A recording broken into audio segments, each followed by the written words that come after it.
മംഗളവാർത്തക്കാലം 1-ാം ബുധൻ. ഒന്നാം വായന പൗലോസ്ലീഹ കൊറിന്തോസാർക്കെഴുതിയ 1-ാം ലേഖനം 1-ാം അധ്യായം 4 മുതൽ 9 വരെയുള്ള വാക്യങ്ങൾ.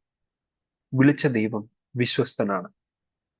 യേശുക്രിസ്തുവിൽ നിങ്ങൾക്ക് കൈവന്ന ദൈവകൃപയ്ക്ക് ഞാൻ നിങ്ങളെ പ്രതി ദൈവത്തിന് സദാ നന്ദി പറയുന്നു.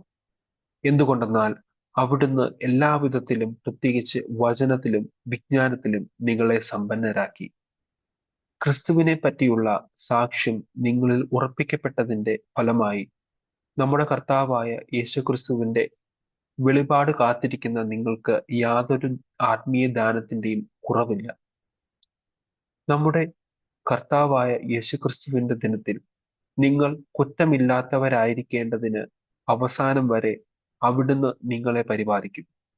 തന്റെ പുത്രനും അവിടുത്തെ തന്റെ പുത്രനും നമ്മുടെ കർത്താവുമായ യേശുക്രിസ്തുവിന്റെ സഹവാസത്തിലേക്ക് നിങ്ങളെ വിളിച്ച ദൈവം വിശ്വസ്തനാണ്.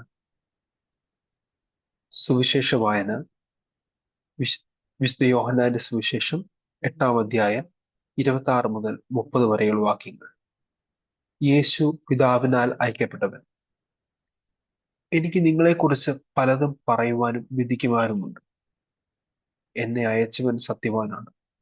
അവിടുത്തെ അധരത്തിൽ നിന്ന് കേട്ടത് ഞാൻ ലോകത്തോട് പറയുന്നു.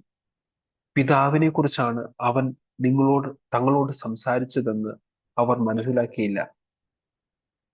അതുകൊണ്ട് യേശു പറഞ്ഞു, നിങ്ങൾ മനുഷ്യപുത്രനെ ഉയർത്തിക്കഴിയുമ്പോൾ ഞാൻ തന്നെ എന്നും ഞാൻ സ്വമേധയാ ഒന്നും പ്രവർത്തിക്കുന്നില്ല. പ്രത്യുത എന്റെ പിതാവ് എന്നെ പഠിപ്പിച്ചതുപോലെ ഇക്കാര്യങ്ങൾ ഞാൻ സംസാരിക്കുന്നുവെന്നും നിങ്ങൾ മനസ്സിലാക്കും. എന്നെ അയച്ചവൻ എന്നോട് കൂടെയുണ്ട്.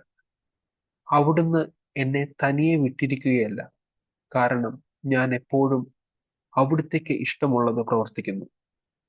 ഇത് പറഞ്ഞപ്പോൾ വളരെ പേർ അവനിൽ വിശ്വസിച്ചു. നമ്മുടെ കർത്താവായ മിശിഹായ്ക്ക് സ്തുതി.